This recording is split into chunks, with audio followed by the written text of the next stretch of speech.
নমস্কার বন্ধুরা, welcome back to my channel Bangali special রান্না। আজকে আবারও নিয়ে চলে এসেছি মায়ের হাতের একটা মজাদার রেসিপি, ভোলা মাছের ঝাল। তো দেখো কিভাবে মা রেসিপিটা রান্না করে। এখানে একটা কড়াইয়ের মধ্যে পরিমাণ মতো সাদা তেল দিয়ে দিয়েছে। এবার এর মধ্যে ভোলা মাছগুলো নুন হলুদ মাখিয়ে রেখে দিয়েছিল 5 মিনিট মতো।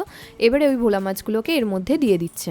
খুব বেশি ভাজার দরকার নেই, কারণ টাটকা মাছ বেশি ভাজলে শক্ত হয়ে যায় আর খেতেও ভালো লাগে না, সেই জন্য অল্প অল্প করে ভেজে নেবে।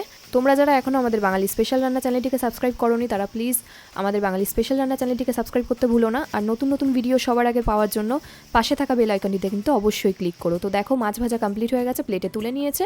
এবারে ওই একই তেলের মধ্যে দিয়ে দেবে রসুন থেতো করে।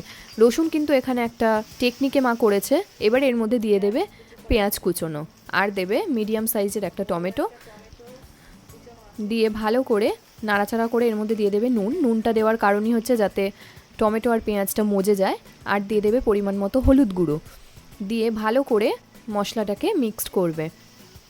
তোমাদের যদি কোনো রেসিপি আমাদের চ্যানেল থেকে জানার থাকে, তাহলে আমাদের চ্যানেলে অবশ্যই কমেন্ট করে জানিও তোমরা কী ধরনের রেসিপি দেখতে চাইছো। আমরা চেষ্টা করব সেই ধরনের রেসিপি তোমাদের সঙ্গে শেয়ার করার। এখানে দেখো দিয়ে দিল 1/2 টেবিল স্পুন জিরের গুঁড়ো আর 2 টেবিল স্পুন লঙ্কার গুঁড়ো। আমরা যেহেতু ঝাল খেতে পছন্দ করি, সেই জন্য ঝালটা একটু বেশি দেওয়া হয়। আর দিয়ে দেবে স্বাদ মতো চিনি। তোমরা চাইলে এই চিনিটা স্কিপ করতে পারো।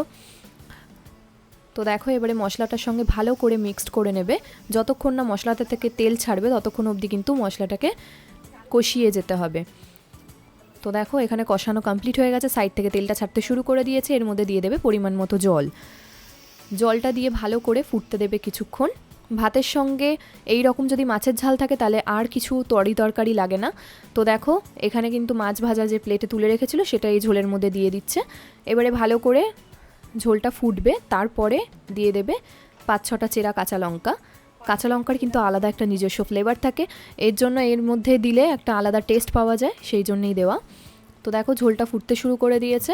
এবারে এর মধ্যে দিয়ে দিচ্ছে ধনেপাতা কুচি। ধনেপাতা কুচি কিন্তু যে কোনো ঝালে, মাছের ঝাল হোক যে কোনো ঝালেই কিন্তু খেতে ভালো লাগে। এবার চাপা দিয়ে রেখে দেবে 4 মিনিট মতো। তো দেখো ঢাকনা খুলে কত সুন্দর কালারটা এসছে। আমি সবসময় একটা কথাই বলি, যে কোনো জিনিস আগে দেখনদারি পরে গুণ বিচারি। যে কোনো জিনিস দেখতে ভালো লাগলেই কিন্তু খেতে সুন্দর হবে। তো দেখো এখানে কিন্তু আমাদের অলমোস্ট কমপ্লিট হয়ে এসছে রেসিপিটা। ঝোলটা যে যেমন গ্রেভি খেতে পছন্দ করো সে সেরকম গ্রেভি রাখবে, তবে এই জিনিসগুলো একটু কষা কষা খেতেই ভালো লাগে। আবার চাপা দিয়ে রেখে দেবে কিছুক্ষণের জন্য। তো দেখো ঢাকনা খুলে আমাদের কিন্তু ভোলা মাছের ঝাল কমপ্লিট হয়ে গেছে। ভালো লাগলে কিন্তু লাইক শেয়ার কমেন্ট করতে ভুলবেন না। আর আমাদেরকে কিন্তু অবশ্যই কমেন্ট করে জানাবেন যে এই রেসিপিটা বাড়িতে আপনারা ট্রাই করেছেন কি না, আর ট্রাই করলেও লোকে কেমন বলেছে সেটাও কিন্তু আমাদেরকে বলতে হবে। তো দেখো রেসিপি কমপ্লিট, গ্যাসটা অফ করে দিয়েছে। এবারে প্লেটিংটা কেমন হয়েছে সেটাও বলতে হবে।